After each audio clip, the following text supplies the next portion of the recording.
মনে রেখো মুসলমান, এই দুনিয়ায় কোন একজন বুজুর্গ আল্লাহর ওলি হতে পারে নাই শেষ রাত না জেগে। এই দুনিয়ায় যত রাজা বাদশা তাদের দরজা খোলা হয় বন্ধ হয়, কিন্তু রাজাদিরাজ আমার আল্লাহ রাব্বুল আলামিনের রহমতের দরজা এক মুহূর্তের জন্য বন্ধ হয় না।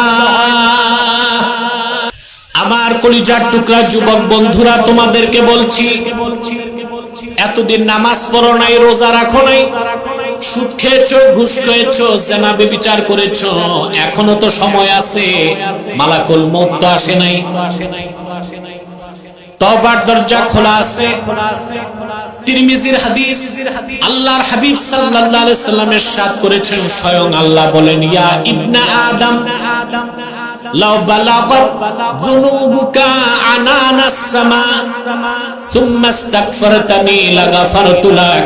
ওরে আদম সন্তান, তোমার গুনাহ যদি জমে জমে আকাশের মেঘমালা পর্যন্ত পৌঁছে যায়, তথাপিও তুমি যদি আমার কাছে আত্মসমর্পণ করে ক্ষমা চাও, আমি আল্লাহ তোমার জীবনের সব গুনাহ মাফ করে দিব।